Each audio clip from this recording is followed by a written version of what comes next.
This video is brought to you by AKSIAS. Hello aspirants, welcome to AKS IAS. ఈరోజు మనం the Hindu Eenadu news paper analysis అనేది చేయబోతున్నాం 2 June 2020. అందులో భాగంగా కరోనాపై సామాజిక అస్త్రం అని చెప్తున్నారు. ఇక్కడ మనకి హర్డ్ ఇమ్యూనిటీ అనే దాని గురించి మీకు తెలియజేస్తున్నారండి. ఈ హర్డ్ ఇమ్యూనిటీ వల్ల మనకి ఎటువంటి ఉపయోగాలు ఉంటాయి, కరోనాని ఏ విధంగా అరికట్టడానికి ఉపయోగపడుతుంది అనే దాని గురించి ఈ ఆర్టికల్లో తెలియజేశారు. నెక్స్ట్, బంకర్లోకి ట్రంప్ అని చెప్పన్నారు. ఇక్కడ మనకి రీసెంట్ గా మీకు ఆఫ్రికా అమెరికన్ అయిన జార్జ్ ఫ్లయర్డ్ అనే వ్యక్తిని చంపివేయడం అనేది జరిగింది పోలీసులు. అందువల్ల అమెరికాలో ఉండే చాలా మంది కూడా నిరసనలు అనేది వ్యక్తం చేస్తున్నారు. అది ట్రంప్ ఉండే కార్యాలయం వద్దకు చాలా మంది నిరసనకారులు రావడం కారణంగా ట్రంప్ ని బంకర్ లోకి 1 గంట పాటు పెట్టడం అనేది జరిగింది అని ఈ ఆర్టికల్లో తెలియజేశారు. నెక్స్ట్, పంటలకు మద్దతు అని చెప్పంటున్నారు. సో రీసెంట్ గా గవర్నమెంట్ ఎంఎస్పి అనేది అనౌన్స్ చేశారండి. అందులోని ఖరీఫ్ క్రాప్ కి ఎంఎస్పి అనేది మీన్ కనీస మద్దతు ధర అనేది అనౌన్స్ చేయడం అనేది జరిగింది. ఇక్కడ మనకి ఎన్ని క్రాప్స్ కి అనౌన్స్ చేస్తారు, ఎవరు అనౌన్స్ చేస్తారు, ఒక్కొక్క క్రాప్ కి ఎంత ఎంఎస్పి అనౌన్స్ చేయడం అనేది జరిగింది అనే దాని గురించి డీటెయిల్స్ ఈ ఆర్టికల్లో తెలియజేశారు. నెక్స్ట్, రైతన్నకు కొత్త భరోసా అని చెప్పనంటున్నారు. సో రీసెంట్ గా మీకు ఫైనాన్స్ మినిస్టర్ అయిన నిర్మలా సీతారామన్ కొన్ని రిఫార్మ్స్ అనేది తీసుకొచ్చారు. 3 రిఫార్మ్స్ తీసుకొచ్చారు. ఆ రిఫార్మ్స్ ఏంటి, దానివల్ల ఫార్మర్ ఏ విధంగా బెనిఫిట్ అవుతాడో లాస్ అవుతాడా అనే దాని గురించి ఈ ఆర్టికల్ తెలియజేశారు. అలాగే మనకి ఏపీఎంసీ యాక్ట్ అనేది గవర్నమెంట్ ఒకటి పాస్ చేశారు. ఏపీఎంసీ యాక్ట్ గురించి కూడా ఈ ఆర్టికల్లో డిస్కస్ చేయడం అనేది జరిగింది. నెక్స్ట్, తయారీ రంగం డీలా అని చెప్పనంటున్నారు. సో పిఎంఐ ఇండెక్స్ అనేది మీకు రిలీజ్ చేశారు. ఈ ఇండెక్స్ ప్రకారంగా మ్యానుఫ్యాక్చరింగ్ సెక్టర్ చాలా డిక్లైన్ అయింది అని చెప్పని తెలుస్తుంది. సో దానికి సంబంధించిన ఇన్ఫర్మేషన్ ఈ ఆర్టికల్లో మనం డిస్కస్ చేయబోతున్నాం. నెక్స్ట్, భారత్ రుణ రేటింగ్ తగ్గించిన మూడీస్. సో మూడీస్ అనేది one of the rating agency. ఆ రేటింగ్ ఏజెన్సీ మన భారత్ రుణాలు ఏవైతే తీసుకుంటారో దాని మీద తగ్గించడం అనేది జరిగింది. ఆ తగ్గించడం వల్ల ఎటువంటి ఇంపాక్ట్ ఉంటుంది అనే దాని గురించి ఈ ఆర్టికల్లో మనం డిస్కస్ చేద్దాం.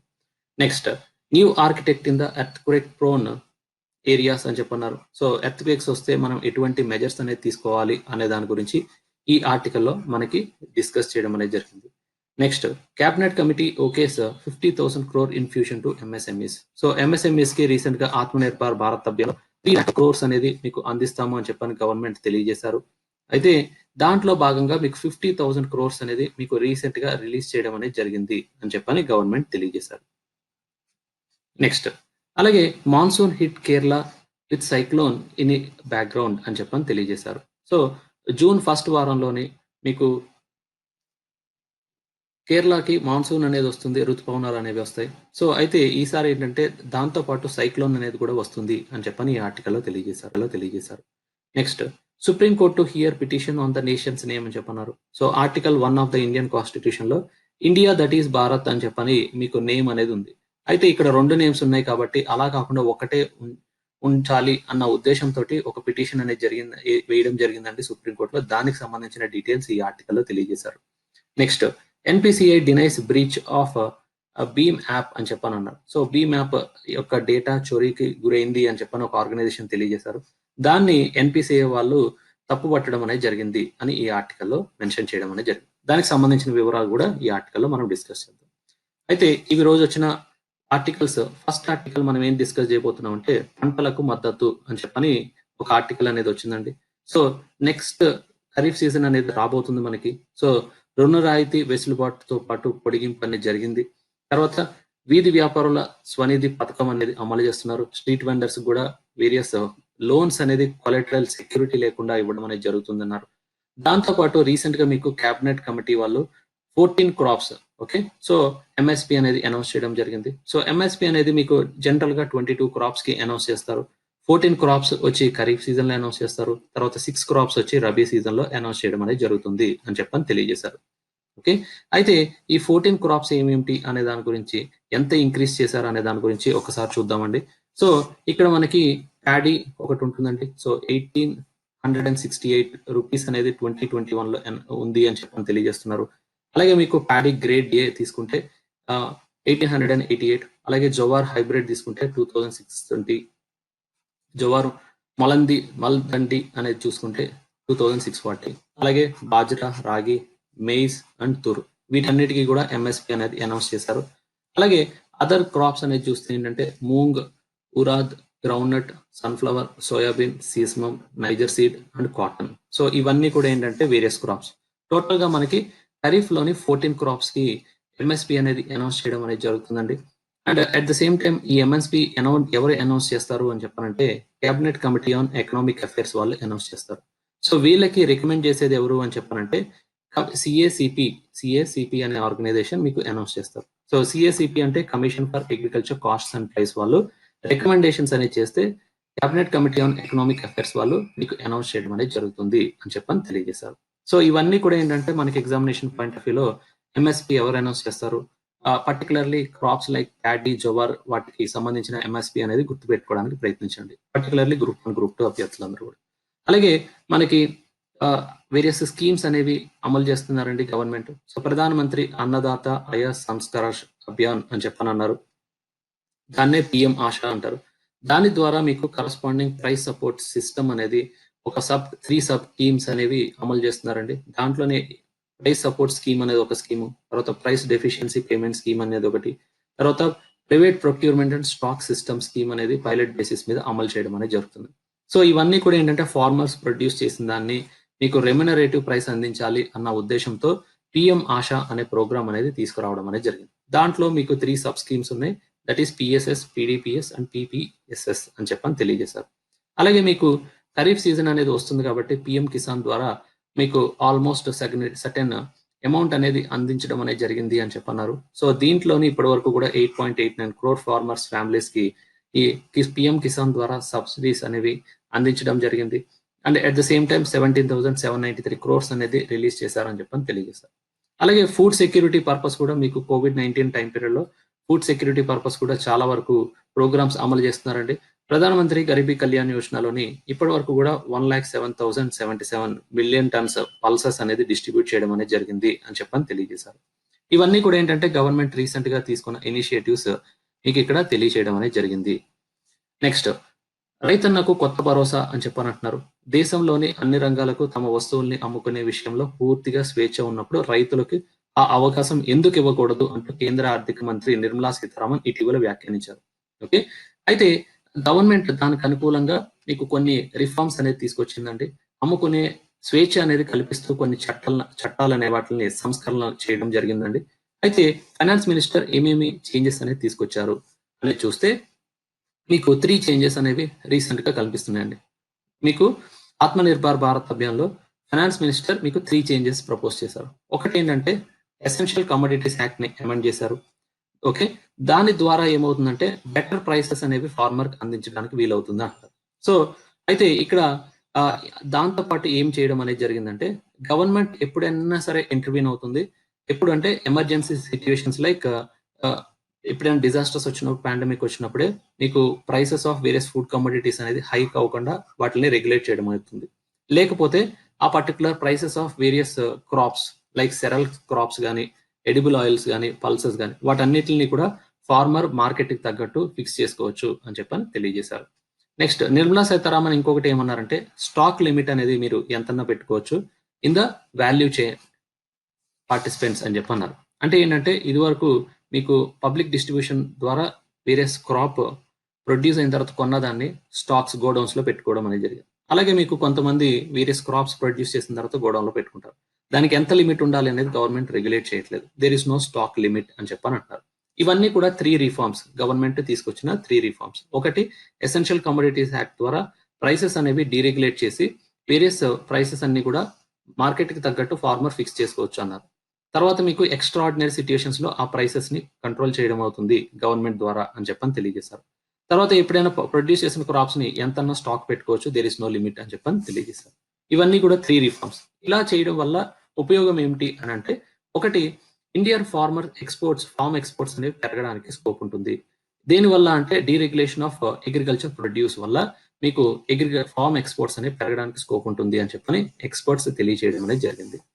And at the same time అయితే ఇప్పుడు తీసుకొచ్చిన రిఫార్మ్స్ వల్ల ఫార్మర్ కి ఎటువంటి ఉపయోగం ఉంటుందా అంటే, ఫస్ట్ మనకి ఏంటంటే ఏపీఎంసీ యాక్ట్ అనేది మనకి కరెక్ట్ గా అమలు చేయగలిగితే ఇలాంటివన్నీ కూడా కొంచెం కంట్రోల్ చేయడానికి ఫార్మర్ కి ఉపయోగపడేలాగా ఉంటుంది అని చెప్పి తెలియజేస్తారు. అయితే ఏపీఎంసీ యాక్ట్ అంటే ఏంటంటే agriculture produce marketing committee act అని చెప్పనేది మీకు తీసుకురావడం అనేది జరిగింది. సో దీని వల్ల ఏంటంటే రైతుకు కనీస మద్దతు ధర అనేది మీకు అందించడం అనేది జరుగుతుంది అని చెప్పని తెలియజేశారు. అయితే దీంట్లో కూడా చాలా వరకు కూడా ప్రాబ్లమ్స్ ఉన్నాయి అని చెప్పని ఇదివరకు చాలా మంది నిపుణులు తెలియజేశారు. ఎటువంటి ప్రాబ్లమ్స్ ఉన్నాయి అనే దాని గురించి చూస్తే మోనోపోలీ ఆఫ్ ఏపీఎంసీ యాక్ట్ అనేది జరుగుతుంది. ఎందుకంటే మోనోపోలీ ఆఫ్ ట్రేడ్ అనేది జరుగుతుంది అని చెప్పని అంటున్నారు. ఇక్కడ మనకి కార్పొరేట్ ఎవరైతే ఎంఎన్సీ కార్పొరేషన్స్ ఉంటాయో వాళ్ళందరూ కూడా ఈ ఏపీఎంసీ యాక్ట్ ద్వారా ఫార్మర్ ని సంబంధించిన ప్రొడ్యూస్ చేసిన దాన్ని తక్కువకే కొనడం కానీ లేకపోతే అక్కడ ఉండే కమిటీ మెంబర్స్ ని ఇన్ఫ్లుయెన్స్ చేయడం కానీ జరుగుతూ ఉంది. సో ఎందుకంటే ఇక్కడ APMC agriculture produce marketing committee వాళ్ళు డిసైడ్ చేసిన ప్రైస్ కి ఫార్మర్ అమ్మాల్సి ఉంటుంది. ఈ కార్పొరేట్స్ అన్ని కూడా వీళ్ళని ఇన్ఫ్లుయెన్స్ చేసి మోనోపోలీ ఆఫ్ ట్రేడ్ అనేది జరిగే ఛాన్సెస్ ఉంటాయి అని చెప్పనన్నారు ఒకటి. తర్వాత కార్టిలైజేషన్ అని చెప్పనన్నారు. సో కార్టిలైజేషన్ అంటే ఏంటంటే మీకు ఇక్కడ చాలా మంది ఏపీఎంసీ మార్కెటింగ్ కంపెనీలో ఏజెంట్స్ ఉంటారు. ఓకే, ఆ ఏజెంట్స్ అనే వాళ్ళు ఏం చేస్తారంటే కావాలని చెప్పని హయ్యర్ బిడ్డింగ్ కి వెళ్లకుండా ఆపడం అనేది జరుగుతుంటుంది. సో ఎప్పుడైనా ఫార్మర్ తీసుకొచ్చిన ప్రొడ్యూస్ అనేది తక్కువ ప్రైస్ కే అమ్మేటట్టు ఈ ఏజెంట్స్ అనే వాళ్ళందరూ కూడా మీకు అక్కడ ఫంక్షన్స్ అనేది చేయడం వల్ల ఫార్మర్ కి తక్కువ ప్రైస్ అనేది వస్తుంది అని చెప్పని తెలియజేస్తున్నారు.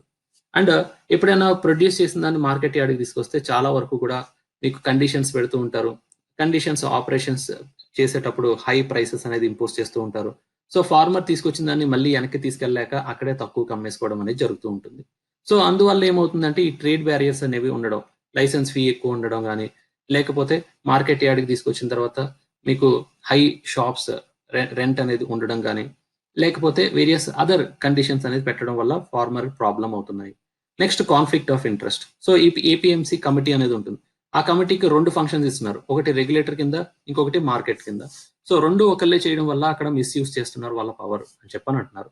అలాగే హై కమిషన్, ట్యాక్సెస్, లెవీస్ అన్ని కూడా ఎక్కువగా ఉండడం వల్ల ఫార్మర్ ఇబ్బంది పడుతున్నాడు అని చెప్పని అంటున్నారు. అదర్ మ్యానిపులేషన్స్ అనేవి కూడా చాలా ఉన్నాయి.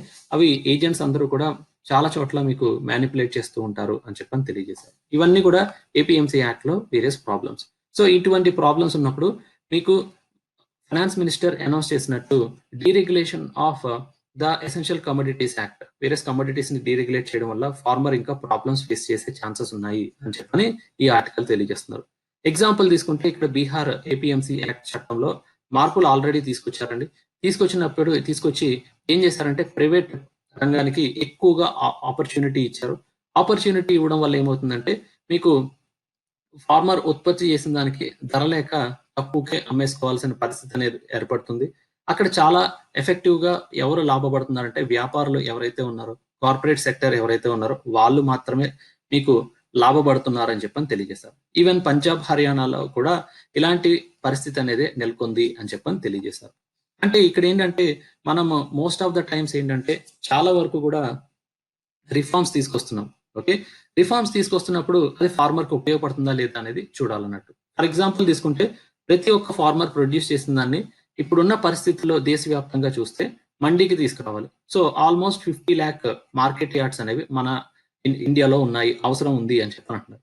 అయితే ఇప్పుడున్న మార్కెట్ యార్డ్స్ అన్ని కూడా ఒక నివేదిక ప్రకారంగా చూస్తే 94% ఆఫ్ ఫార్మర్స్ అందరూ కూడా ఈ మార్కెట్ యార్డ్స్ కి తీసుకెళ్లలేని పరిస్థితిలో ఉన్నారు అని చెప్పన్నారు. This is one of the major problem అని చెప్పని తెలియజేశారు.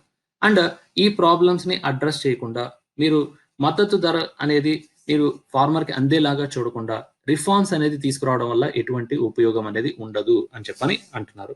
Okay, and at the same time మనకి ఇక్కడ ఉన్న పరిస్థితుల్లో ఏంటంటే అగ్రికల్చర్ సెక్టర్ ని అదర్ సెక్టర్స్ తో కంపేర్ చేయకూడదు అని చెప్పని అంటున్నారు. సో అగ్రికల్చర్ సెక్టర్ ఏంటంటే మీకు చాలా మంది అగ్రికల్చర్ సెక్టర్ లోని ఫార్మర్స్ అందరూ కూడా మార్జినల్ ఫార్మర్స్ ఉంటారు, తర్వాత మీకు స్మాల్ ఫార్మర్స్ ఉంటారు. సో వీళ్ళందరికీ ఏంటంటే ఎక్కువగా ఆర్థిక సహాయం అనేది అవసరం. అండ్ వాళ్ళకి ఎక్కువగా మీరు సపోర్ట్ అనేది ఇవ్వకుండా డీరెగ్యులేషన్ అనేది చేయడం వల్ల ఏమవుతుందంటే మీకు అక్కడ మిడిల్ మెన్ ఎక్కువగా లాభపడతారు, తర్వాత ట్రేడర్స్ లాభపడతారు, కార్పొరేట్స్ లాభపడతాయి తప్పితే ఫార్మర్ అంతగా లాభపడకపోవచ్చు అని చెప్పని ఈ ఆర్టికల్లో తెలియజేశారు. సో అలా మనకి ఫైనాన్స్ మినిస్టర్ రిఫార్మ్స్ అనేది తీసుకొచ్చారు. ఆ రిఫార్మ్స్ వల్ల ఏంటంటే చాలా వరకు కూడా లాభపడేది ఎవరు అని చెప్పానంటే మీకు ఫార్మర్ కాకుండా అదర్ పీపుల్ లాభపడే ఛాన్సెస్ ఉంటాయి అని చెప్పని తెలియజేశారు. నెక్స్ట్ ఆర్టికల్ కరోనాపై సామాజిక అస్త్రం అని చెప్పని ఇంకొక ఆర్టికల్ ఉందండి. సో మీకు హర్డ్ ఇమ్యూనిటీ అన్నారు. దీన్నే ఏమంటారంటే సామాజిక నిరోధక శక్తి అని చెప్పనన్నారు. సో అనేది అంటువ్యాధుల నుంచి మనల్ని పరోక్షంగా రక్షణ కల్పించే సాంఘిక ప్రక్రియని హర్డ్ ఇమ్యూనిటీ అని చెప్పనన్నారు. ఓకే, సో అయితే ఎప్పుడైనా సరే మరి మీకు కరస్పాండింగ్ ఇన్ఫెక్షన్ అనేది వచ్చినప్పుడు దాన్ని తగ్గించుకోవడానికి ఎయిదర్ మనం టీకా తీసుకోవడం అనేది జరుగుతుంది, లేకపోతే వ్యాధి నిరోధక శక్తి అనేది పెంపొందించుకోవడం అనేది జరుగుతుంది. దాన్నే హర్డ్ ఇమ్యూనిటీ అని చెప్పని అంటారు. సో ఫర్ ఎగ్జాంపుల్ తీసుకుంటే మనకి ఎప్పుడైనా సరే ఒక పర్టికులర్ డిసీజ్ కానీ ఇన్ఫెక్షన్ కానీ వస్తే ఇమ్యూనిటీ పవర్ అనేది పెంచుకోవాలి అని చెప్పని అంటారు. సో దాన్ని ఏమంటారంటే ఎక్వైర్డ్ ఇమ్యూనిటీ అంటారు. Immunity that develops during the life time అని చెప్పని తెలియజేశారు. దాంట్లో రెండు ఉంటాయి, 2 types, acquired active immunity, passive immunity రెండు ఉంటాయి అన్నారు. సో ఈ యాక్టివ్ ఇమ్యూనిటీ అంటే develops response through infection or vaccination అని చెప్పని అన్నారు. ఓకే, న్యాచురల్ అయితేనేమో antibodies develop response to an infection అని చెప్పన్నారు. ఆర్టిఫిషియల్ అయితే మీకు యాంటీబాడీస్ అనే వాటిని వ్యాక్సిన్ ద్వారా డెవలప్ చేయడం అనేది జరుగుతుంది.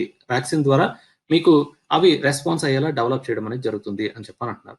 ప్యాసివ్ ఇమ్యూనిటీ అని చెప్పానంటే ఏంటంటే develops after you receive antibodies from some one or some one else అని చెప్పన్నారు. ఎగ్జాంపుల్ తీసుకుంటే న్యాచురల్ అయితే మదర్ నుంచి మీకు బ్రెస్ట్ ఫీడింగ్ అనేది చేసినప్పుడు యాంటీబాడీస్ అనేవి వస్తాయి, అవి మిమ్మల్ని ప్రొటెక్ట్ చేయడం అనేది జరుగుతుంది అని చెప్పన్నారు.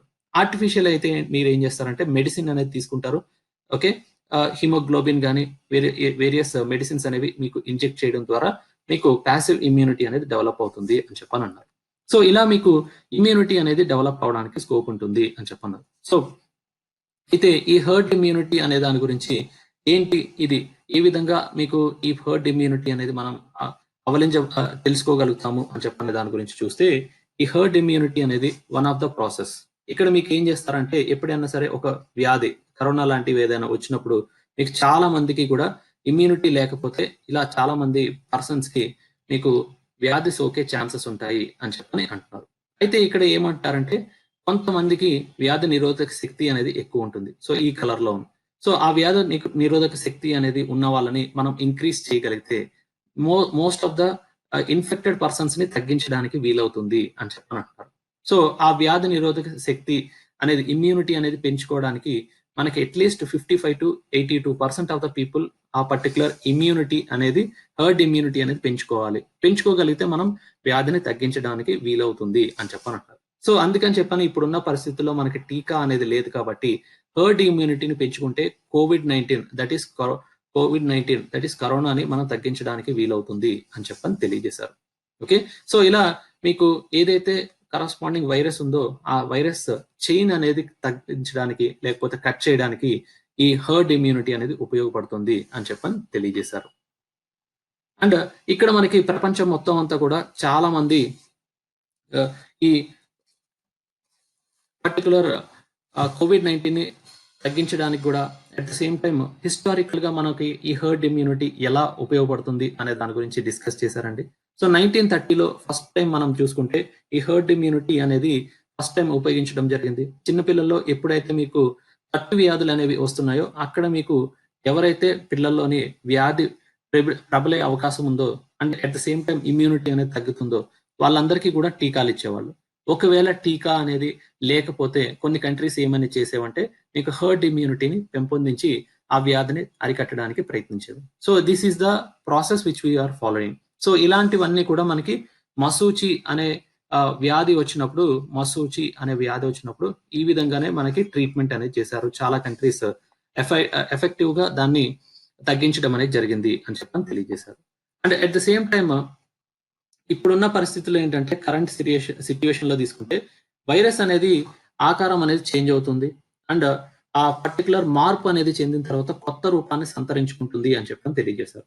ఆ క్రమంలో ఏమవుతుంది, కొత్త జాతుగా మీకు ఉద్భవించే వ్యాప్తి చెందే అవకాశం ఉంటుంది కాబట్టి దాన్ని అరికట్టడానికి ఏంటంటే మనకి హర్డ్ ఇమ్యూనిటీ అనేది ఉపయోగపడుతుంది అంటారు. సో అలాగే మీకు కొత్తగా మీకు ఫామ్ అనేది తీసుకుంటే ఏంటంటే యాంటీజెన్ షిఫ్ట్ అని చెప్పని కూడా అంటారు దాన్ని.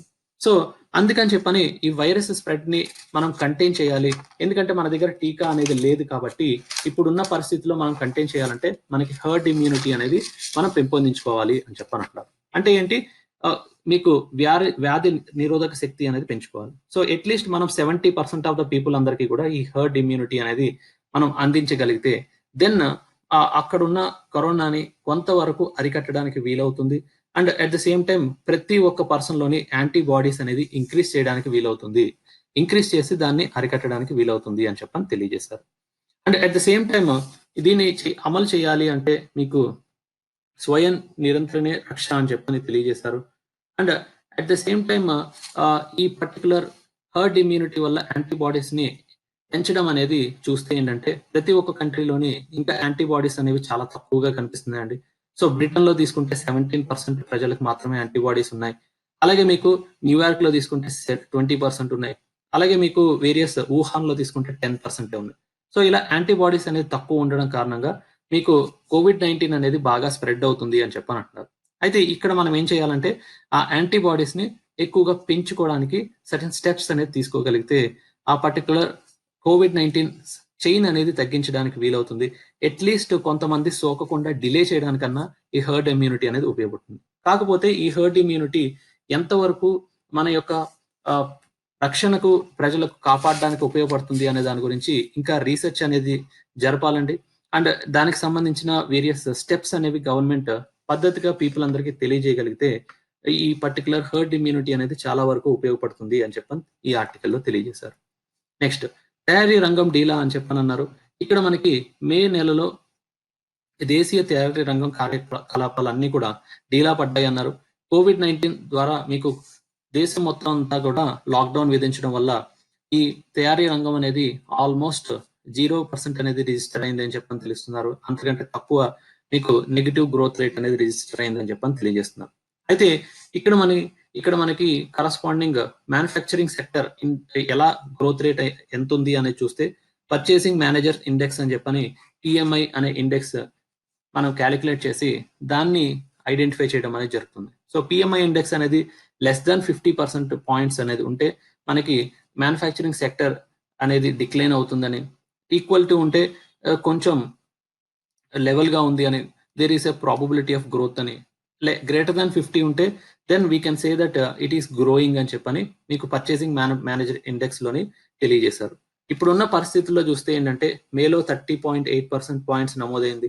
ఏప్రిల్లో మీకు 27.4% అనేది నమోదైంది అని చెప్పని తెలియజేశారు. సో అదే మీకు పర్చేసింగ్ మేనేజర్ ఇండెక్స్ అనేది చూస్తే ఇది వన్ ఆఫ్ ద ఇండికేటర్ మన ఇండియాలోని బిజినెస్ యాక్టివిటీ ఎలా జరుగుతుంది with respect to manufacturing service sector లో ఎలా జరుగుతుంది అనేది తెలుసుకోవచ్చు.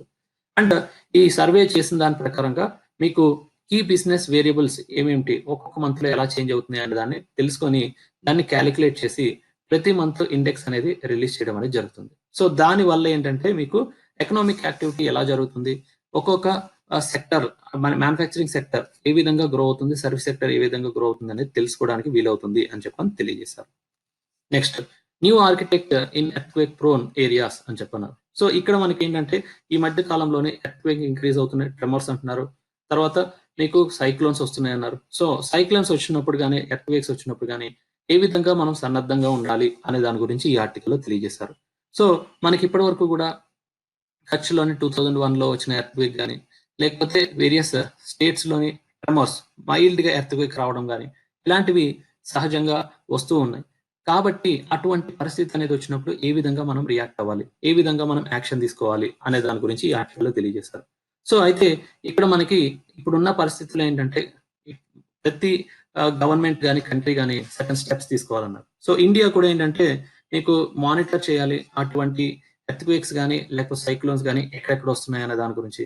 అలాగే మీకు సాయిల్ సర్ఫేస్ అనేది ఐడెంటిఫై చేయాలి, వల్నరబుల్ ఏరియాస్ అన్ని కూడా ఐడెంటిఫై చేసి మీకు కరస్పాండింగ్ ఎర్త్క్వేక్ జోన్ ప్రోన్స్ లోని మెజర్స్ తీసుకోవాలి అని చెప్పని సజెస్ట్ చేశారు. సో ఇదంతా కృషి ఎవరి వల్ల జరిగింది అంటే అబ్దుల్ కలాం ప్రెసిడెంట్ గా ఉన్నప్పుడు మీకు టోటల్ ఇండియా మొత్తం అంతా వేరియస్ జోన్స్ కింద డివైడ్ చేసి ఆ జోన్స్ లోని సర్టెన్ గైడ్ లైన్స్ అనేది చెప్పడం జరిగింది.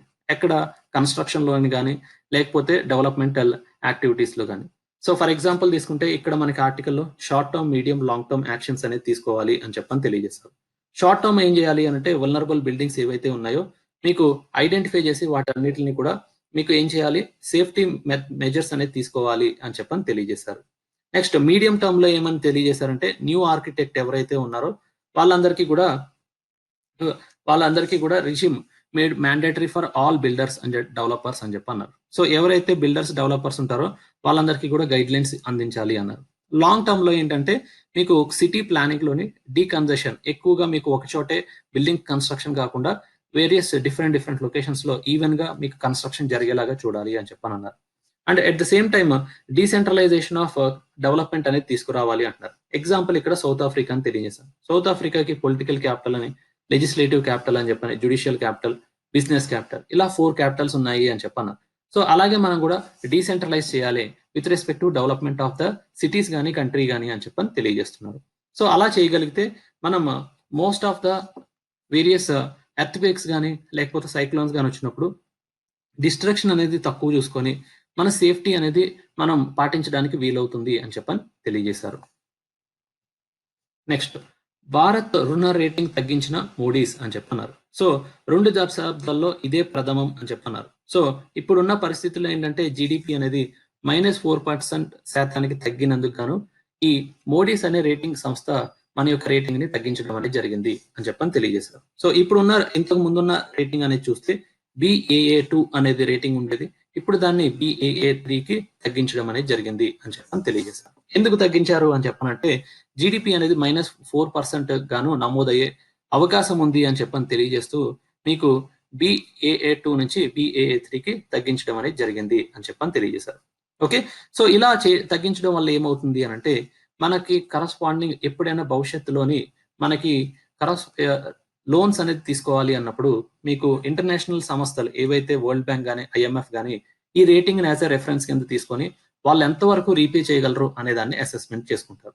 BAA3 రేటింగ్ అనేది ఉండడం కారణంగా మీకు నెగటివ్ ప్రతికూల అంశాలు అనేవి ఎక్కువగా ఉన్నాయి అని చెప్పని ఇండికేట్ చేస్తుంది. అంటే కంట్రీ యొక్క జీడిపి అనేది తగ్గుతుంది అని చెప్పని ఇండికేట్ చేయడం అన్నట్టు. సో అలా ఇండికేట్ చేస్తే ఏమవుతుంది అని అంటే మీకు లోన్ తీసుకుంటే దాన్ని కట్టే క్యాపబిలిటీ అనేది తగ్గిపోతుంది అని చెప్పని అర్థం అన్నట్టు. సో అలా ఉండడం వల్ల ఏంటంటే మనకి లోన్స్ అనేవి ఇంటర్నేషనల్ ఆర్గనైజేషన్ నుంచి వచ్చే లోన్స్ అనేవి తగ్గిపోయే ఛాన్సెస్ ఉంటాయి అని చెప్పని తెలియజేస్తున్నారు. అండ్ ఇక్కడ మోడీస్ గురించి చూస్తే ఏంటంటే ఇది ఒక ఇన్వెస్టర్ సర్వీస్ ఆర్గనైజేషన్. సో వీళ్ళందరూ కూడా ఏంటంటే బాండ్ క్రెడిట్ రేటింగ్ బిజినెస్ లోని ఒక సంస్థని ఏర్పాటు చేయడం అనేది జరిగింది.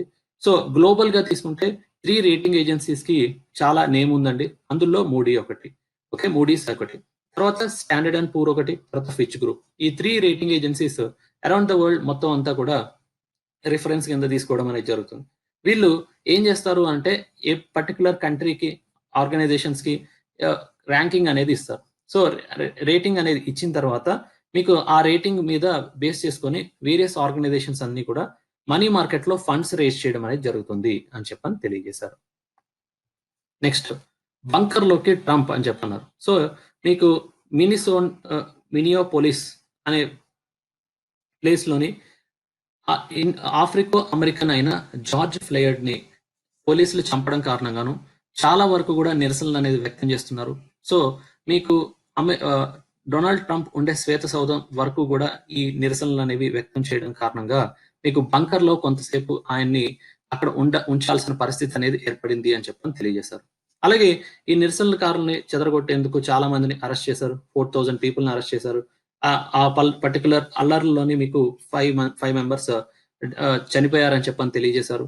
అండ్ ఇప్పటికీ కూడా మోస్ట్ ఆఫ్ ద సిటీస్ లోని కర్ఫ్యూ అనేది విధించడం అనేది జరిగింది. ఓకే, సో 40 సిటీస్ లోని కర్ఫ్యూ అనేది విధించారని చెప్పని అంటున్నారు. సో ఇలా మీకు చాలా చోట్ల ఈ నిరసనలు అనేవి కొనసాగుతున్నాయి అని చెప్పాను. ఇంత స్థాయిలోని మీకు ఎప్పుడు అలా జరిగింది అంటే అమెరికాలోని మార్టిన్ లూథర్ కింగ్ జూనియర్ అని ఎవరైతే ఉన్నారో ఆయన హత్యకు గురైన రోజున మీకు పౌరులందరూ కూడా నిరసన వ్యక్తం చేస్తూ దేశం అంతటా కూడా మీకు ఆందోళన అనేది వ్యక్తం చేయడం అనేది జరిగింది. అలాగా ఇప్పుడు మళ్ళీ జరుగుతుంది అని చెప్పని తెలియజేశారు. Okay, next, cabinet committee okays 50,000 crore infusion to the MSMEs అని చెప్పని అన్నారు. ఓకే, సో సబార్డినేట్ డెప్ట్ of 20,000 crore also gets approval అని చెప్పని తెలియజేశారు. So cabinet committee on economic affairs వాళ్ళు 50,000 crore రూపీస్ అనేది మీకు MSMEs పర్పస్ రిలీజ్ చేస్తున్నాము అని చెప్పని తెలియజేశారు. ఆత్మనిర్భర్ భారత్ అభియాన్లో మీకు 3 lakh crores అని చెప్పన్నారు. అందులో భాగంగా 50,000 crores అనేది ఇప్పుడు రిలీజ్ చేస్తున్నాము అని చెప్పని తెలియజేశారు. సో దీని వల్ల ఏంటంటే మీకు MSMEs కి చాలా వరకు కూడా సహాయం అందించడానికి వీలవుతుంది. వాళ్ళు ఎక్స్పోర్ట్ చేసుకోవచ్చు. అండ్ జిఎస్టి అనేది రికార్డ్ అయిన తర్వాత ఎక్స్పోర్ట్ చేయడానికి, గూడ్స్ ప్రొడ్యూస్ చేయడానికి కావాల్సిన ఫండ్స్ అనేది ఉపయోగపడతాయి అని చెప్పని తెలియజేశారు. And at the same time ఏంటంటే మీకు ఇక్కడ 50 crore ఇన్వెస్ట్మెంట్ లిమిట్ అనేది 50 crore వరకు టర్న్ ఓవర్ వరకు, and at the same time 250 crores medium enterprises ని రికగ్నైజ్ చేశారు. అంటే ఏంటంటే ఎంఎస్ఎంఈ డెఫినేషన్ అనేది చేంజెస్ చేసిన దాని ప్రకారంగా మీకు ఒక్కొక్కరికి లోన్స్ అనేది ఇవ్వబడతాయి అని చెప్పని తెలియజేశారు. ఇలా అందించడం కారణంగా మీకు బిజినెస్ అనేది ఇంక్రీజ్ అవడానికి స్కోప్ ఉంటుంది. ఇన్వెస్ట్మెంట్స్ అనేది అట్రాక్ట్ చేయొచ్చు. ఎంఎస్ఎంఈ సెక్టర్ ఎంప్లాయ్మెంట్ క్రియేట్ చేయొచ్చు. ఫండ్స్ అనేవి మీకు అందించగలిగితే ఎక్స్పోర్ట్స్ ఇంక్రీజ్ చేయొచ్చు, ఎంప్లాయ్మెంట్ క్రియేట్ చేయొచ్చు, అండ్ డెవలప్మెంట్ అనేది తీసుకురావడానికి స్కోప్ ఉంటుంది అని చెప్పని తెలియజేశారు.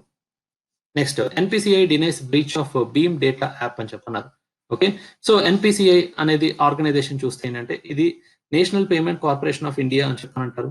ఓకే, దీని కింద మీకు operating retail payments settlement systems in India అనేది తీసుకురావడం అనేది జరిగింది. సో ఇలా వీరు వేరియస్ సర్వీసెస్ అనేది చేస్తారండి. ఏమేమి సర్వీసెస్ చేస్తారంటే ఆధార్ ఎనేబుల్డ్ పేమెంట్ సిస్టమ్ అనేది చూస్తారు, తర్వాత భారత్ బిల్ పేమెంట్ సిస్టమ్ చూస్తారు, భారత్ క్యూఆర్, భీమ్ app, cheque transaction system, immediate payment service, అలా ఇవన్నీ కూడా వేరియస్ సర్వీసెస్ అన్ని కూడా మీకు ఎన్పిసిఐ వాళ్ళు సర్వీసెస్ ప్రొవైడ్ చేయడం అనేది జరుగుతుంది.